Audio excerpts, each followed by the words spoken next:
예, 오늘은 디모데후서 이제 마지막 장 4장 1절에서 8절까지 말씀입니다. 제4장. 하나님 앞과 살아있는 자와 죽은 자를 심판하실 그리스도 예수 앞에서 그가 나타나실 것과 그의 나라를 두고 엄히 명하노니 너는 말씀을 전파하라. 때를 얻든지 못 얻든지 항상 힘쓰라. 범사의 오래 참음과 가르침으로 경책하며 경계하며 권하라. 때가 이르리니 사람이 바른 교훈을 받지 아니하며 귀가 가려워서 자기의 사욕을 따를 스승을 많이 두고 또 그 귀를 진리에서 돌이켜 허탄한 이야기를 따르리라. 그러나 너는 모든 일에 신중하여 고난을 받으며 전도자의 일을 하며 내 직무를 다하라. 전제와 같이 내가 벌써 부어지고 나의 떠날 시각이 가까웠도다. 나는 선한 싸움을 싸우고 나의 달려갈 길을 마치고 믿음을 지켰으니 이제 후로는 나를 위하여 의의 멸류관이 예비되었으므로 주 곧 의로우신 재판장이 그날에 내게 주실 것이며 내게만 아니라 주의 나타나심을 사모하는 모든 자에게 도니라. 아멘. 사람은 죽을 때 사랑하는 사람들과 이별을 해야 합니다. 그 순간이 누구에게나 다 오겠죠. 이러한 이별이 못내 아쉬워서 우리 인간은 마지막으로 무엇인가를 당부하는데 이것을 이른바 유언이라고 합니다. 일찍이 이스라엘의 조상 야곱도 창세기 49장에서 그 임종 직전에 그의 12 아들에게 아주 장황한 유언을 남겼고요. 출애굽의 위대한 지도자 모세도 신명기 33장에서 아니 어쩌면 신명기 전체를 통해서 축복의 형식으로 12지파에게 유언을 남깁니다. 다윗도 사무엘하 23장에 또 그 뒤에 말씀들 속에서도 보면 장엄한 마지막 유언 또 당부를 이스라엘에게 또 사랑하는 아들 솔로몬에게 남겨줍니다. 오늘 본문에서 바울은 그야말로 눈물이 없이는 결코 대할 수 없는 숙연하고도 담대한 고별사를 6절 이하에 남기고 있습니다. 특별히 7절을 중심으로 참으로 부러운 목회자인 저로서는 목회자 바울의 참으로 부러운 고별사를 읽어보게 되어집니다. 오늘은 그 7절 말씀을 중심으로 함께 세 가지 유언을 꼽아보도록 하겠습니다. 첫 번째 그의 고백은 나는 선한 싸움을 싸웠다 하는 그런 고백입니다. 선한 싸움이라는 것은 생존을 위한 처절한 전투가 아니라 혈투가 아니라 복음 전파를 위한 믿음의 싸움이에요. 바울은 디모데전서 6장 15, 12절에서도 믿음의 아들 디모데에게 믿음의 선한 싸움을 싸우라고 권면했고요. 그러니 그 자신도 선한 싸움을 싸웠노라 이렇게 담대히 고백을 하고 있어요. 앞서도 한번 말씀드린 적이 있죠. 디모데 전후서에서 가장 많이 나오는 표현 가운데 하나가 이 선한, 착한 이런 말이라고 그랬어요. 그것이 뭐 언제는 착하고 언제는 악하고 이게 아니라 한결같이 선한 섬김과 나눔, 선한 일을 위해 지으심을 받았고 모든 은혜, 모든 것을 주시는 것도 선한 일을 열심히 하게 하려고 바로 그 선한이에요. 성도는 복음을 전할 때 항상 외부의 불신 세력의 도전을 받게 됩니다. 이는 빛과 어두움이 함께 할 수 없는 것처럼 진리요 빛이신 예수 그리스도를 세상이 미워하기 때문이고요. 그리스도의 제자들도 마찬가지로 세상으로부터 미움을 받을 수밖에 없어요. 그러나 언제나 그러나죠. 그러나 여기 5절에서도 그러잖아요. 그러나 너는 모든 일에 신중하여 고난을 받으며 전도자의 일을 하며 내 직무를 다하라. 고난이 예견되는 거예요. 그러나 그리스도의 제자된 우리 성도들은 세상으로부터 오는 이 환난과 핍박에 대하여 담대히 싸워 이겨야 되는 거예요. 요한복음 16장 33절, 예수님이 14장부터 시작한 고별 설교의 마지막 결론으로 주시는 그 33절의 말씀에 보면 너희가 세상에서 환난을 당하나 담대하라. 내가 세상을 이기었노라. 이렇게 우리에게 말씀해 주고 있습니다. 왜 그래요? 이 싸움은 하나님을 대적하는 사단과의 실제적 싸움일 뿐만 아니라 궁극적으로는 인간의 마음속, 우리의 마음속에 일어나는 그 죄악된 생각, 정욕, 교만, 욕심, 자랑, 무엇보다 이기심, 자기를 위하고 아끼는 그 어리석은 이기심, 우리가 이 앞에 3장에서 말세의 징조들을 살펴보았잖아요. 바로 그것들과 내적인 싸움, 곧 선한 싸움이 있기 때문에 그래요. 끊임없이 우리 안에서 이 싸움에서 이겨야 돼요. 예? 또한 이 싸움은 혈기로 하지 아니하고 온유와 겸손으로 싸우는 싸움입니다. 그래서 선한 싸움이죠. 사도 바울은 이러한 선한 싸움을 이겨냈다는 거예요. 그래서 비록 죽음을 당하게 되지만 예비된 의의 면류관을 받는 개선장군이 되어 오늘도 주님과 더불어 낙원에 거하고 있을 거예요. 과거 이스라엘 백성들은 믿음의 선한 싸움을 싸워서 그 난공불락의 요새인 여리고성을 함락할 수 있었습니다. 다니엘과 세 친구도 믿음의 선한 싸움을 싸워 승리의 면류관을 받았습니다. 오늘을 사는 우리 성도들도 복음을 위한 선한 싸움을 위해서는 인간의 그 마음속에 있는 죄악들을 여리고성처럼 완전 정복하고 다니엘과 그의 세 친구들처럼 승리자가 되어서 종국에는 바울처럼 의의 면류관을 받아야 될 거예요. 그러기 위해서는 지난 토요일에 들은 말씀처럼 내 생각과 내 소리를 좀 죽이고 오직 주의 말씀을 따라가는 이 겸손한 순종의 걸음이 되어야 합니다. 우리 어떤 권사님이 저에게 주신 톡에 보면은 그런 글이 있어요. 순한 양이 되어 선한 양으로 살아갈 수 있기를 위하여 모든 뿔을 잘라내고 라는 표현을 썼더라고요. 모든 뿔을 잘라내고 겸손히 순종하겠습니다 하는 얼마나 귀한 고백이에요. 믿을 만한 고백이죠. 그 고백이 있기 때문에 아마 그분은 선한 싸움에서 승리할 것이다 라고 저는 분명히 확신합니다. 두 번째는 나의 달려갈 길을 마쳤다라고 고백을 합니다. 올림픽의 하이라이트인 42.195km의 이 마라톤 경기에서 주자는 중도에 포기함이 없이 끝까지 완주를 해야만 등 위에 오를 수 있습니다. 만일 주자가 중도에서 포기하면 상 받을 자격을 박탈당하기 때문입니다. 중도에 포기해야만 박탈당하는 게 아니죠. 우리가 42.195km를 첫 출발부터 끝까지 다 뛰어야 등수에 드는 거예요. 그렇잖아요? 중간에 한 20km쯤 뛸 때 그때 쏙 끼어 들어가 가지고 그리고 나머지를 뛰어서 자기가 1등을 했다고 으쓱거리면 그런 사람에게 상줄 하나님이세요? 그런 사람들에게 상줄 그런 기관이 어디 있겠습니까? 우리 인생은 출생으로부터 죽을 때까지 마냥 뛰어가야 하는 마라톤과 같아요.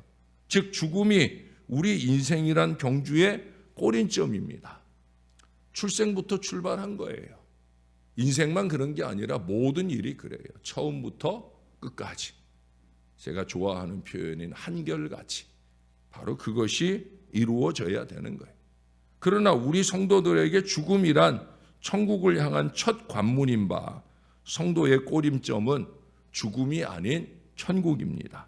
다시 말해 성도는 천국이란 꼬림점을 향하여 복음 전파의 코스를 한결같이 달려가야 되는 거예요. 중간에 숟가락이나 하나 얹어놓고 자기가 다 한 것처럼 그렇게 세상 말로 하면 꼴값을 떠는 그런 인생이 되면 안 되는 거예요. 저와 여러분들은 처음부터 끝까지 새해를 시작하고 오늘 여기까지 이른 것처럼 또 앞으로도 꾸준하게 우리는 이 복음 전파의 이 코스를 완주할 수 있어야 돼. 이 복음 전파의 코스에는 사단의 도전 등 장애물이 많아서 완주하기가 너무도 힘들고 어렵습니다. 그래서 중도에 포기하는 사람이 있는 반면에 쓰러져 죽을지언정 끝까지 포기하지 않는 그런 사람도 있어요.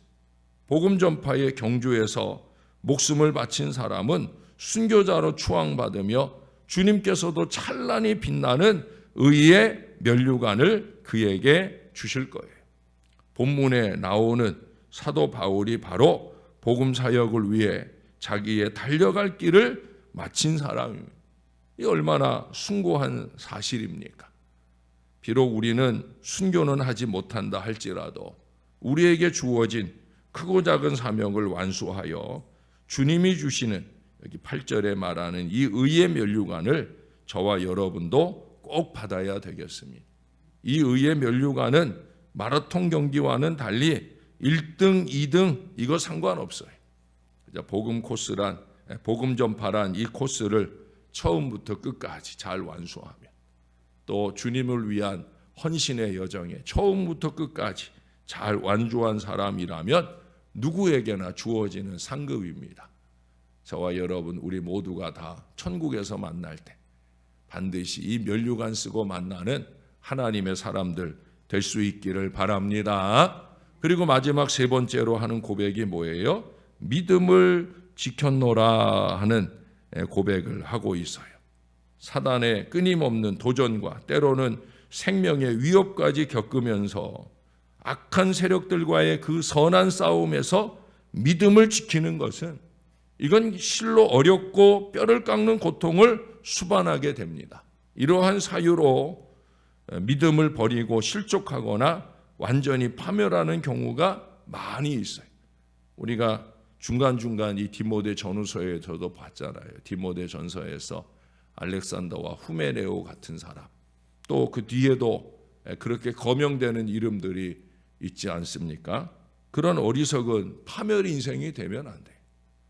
가룟 유다는 완전히 파멸이 되어가지고 사단의 밥이 되었고 베드로도 한때 주님을 부인하는 그 어리석음을 범했습니다. 다행히 회개하고 돌이켜서 그가 올바른 사도의 그 미래를 살 수 있었던 것이 얼마나 다행인지요.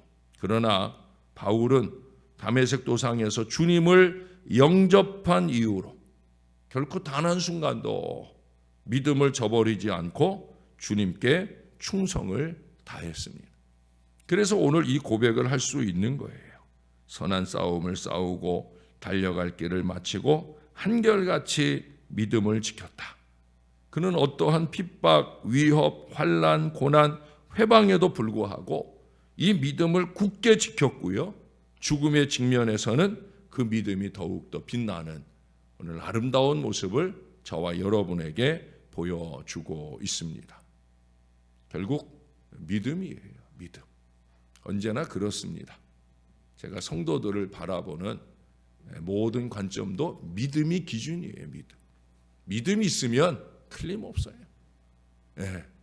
자기는 믿음 있는 채 하지만 믿음이 자꾸 요동치니까 그러니까 볼품없는 모습을 자꾸 보이는 거지. 믿음 있으면 틀림없어요. 예수 그리스도를 구주로 믿는 그 믿음부터 하나님의 모든 말씀을 가감없이 믿는 믿음, 거기에 더하여서 그 믿음의 내용을 삶으로 실천하는 바로 행하는 믿음까지 믿음에서 믿음에 이르는 저와 여러분들의 신앙이 꼭 될 수 있기를 꼭 될 수 있기를 바랍니다. 오늘이 바로 우리가 죽는 날이라면 우리도 사도 바울처럼 선한 싸움을 싸웠다. 나의 달려갈 길을 한결같이 마쳤다. 믿음을 지켰다. 이렇게 자신 있게 말할 수 있습니까? 어제의 삶에, 그제의 삶에, 또 앞으로의 삶의 여정 동안에 우리는 한결같이 꾸준하게 이 고백을 과연 할 수 있느냐는 거예요. 여러분, 우리에게도 언젠가는 떠날 날이 가까이 이르게 됩니다. 어떤 사람에게는 죄송하지만 코앞에 이른 사람도 있고요. 우리는 누구랄 것도 없이 어느 순간 주님이 부르시면 가야 되는 거예요. 가야 됩니다. 그러므로 더욱더 믿음을 굳게 지켜서 하나님 앞에서 하나님 말씀대로 한결같이 꾸준하게 충성을 다하며 사는 저와 여러분들이 꼭 될 수 있기를 우리 구주 되시는 예수님의 이름으로 간절히 축원합니다. 기도하겠습니다. 하나님, 우리는 너무나 많은 이유와 핑계로 살아갑니다. 누가 묻지도 않아도 스스로 이유와 핑계를 드러내려고 애쓰는 사람들도 얼마나 많은지요. 누가 뭐라 했나? 아무 말도 하지 않는데 자꾸 뒤가 가려워서, 그래서 그 가려운 것을 감추려고 어리석음을 드러낼 때가 얼마나 많은지요. 하나님, 우리가 그렇게 한심하고 이기적으로 자기만 위하는 그 안타까움으로 살아갈 때가 얼마나 많은지요. 하나님, 우리의 마음과 우리의 생각과 우리의 삶을 지켜 주옵소서. 주님과 함께 우리도 영부림치면서 그러한 것들을 지켜내기 위해 노력하게 도와 주시옵소서. 영부림은 절대 말로 되는 것이 아니라 삶으로 되는 것임을 잊지 말게 도와 주시옵소서. 그래서 영부림은 삼부림이라고 부족한 종이 늘 말씀하는데, 종이나 사랑하는 주의 모든 자녀들이 삶으로 지켜내는 영부림을 통해 의의 면류관 받을 하나님 사람들 되게 하여 주옵소서. 우리도 우리의 마지막 순간이 곧 다가오고 있습니다. 주님도 곧 오실 수 있고 또 우리가 주님께 부름받아 갈 수도 있는 그런 풍전등화와 같은 인생을 살고 있는데, 하나님, 어느 한순간에도 주님의 눈살을 찌푸리게 하는 어리석음을 살지 말게 도와 주시옵소서. 주님이 꼭 붙들어 주셔서 나는 선한 싸움을 싸웠노라, 달려갈 길을 처음부터 꾸준하게 잘 지켰노라, 무엇보다 믿음을 지키고 여기까지 이르렀다고 그렇게 감히 주님 앞에 고백하여도 주님이 코웃음 치는 인생이 아니라, 그래 잘했다 아무개야 하면서 우리의 머리에 의의 면류관 씌워주실 저와 이 모든 자녀들 되게 하여 주옵소서. 그 여정 동안에 우리도 실수합니다. 우리도 좌절합니다. 우리도 어리석습니다. 오늘 회개 오늘 하며 내일은 또 다른 모습으로 하나님 앞에 서는 코람데오 신앙 백성들 다 되게 도와 주시옵소서. 어제도 그렇게 이른 아침부터 출발해서 오후 늦은 시간까지 주님이 주신 사명의 자리에서 정말 온몸이 땀으로 젖어가며 여러 모양의 힘들고 어려운 일을 기쁨으로 감당하는 좋은 동역자들과 함께하는 하루여서 많이 행복했습니다. 또 이러한 어려움에 함께하지 못해 안타까워하는 주의 자녀들도 있어서 부족한 종이 늘 행복합니다.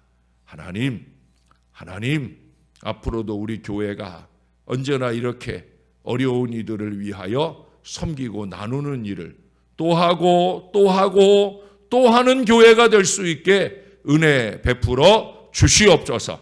한 사람도 아픈 사람 없게 하시고 모두가 영육간에 강건하여서 아버지 하나님 사명의 자리에서 언제나 우리를 쓰고자 하실 때 쓰임받는 우리 모두가 되게 하여 주옵소서. 오늘 내일 날씨가 쌀쌀해진다 하는데 주의 백성들 꼭 건강하게 지켜 주옵소서. 감사합니다. 예수님 이름으로 기도합니다. 아멘.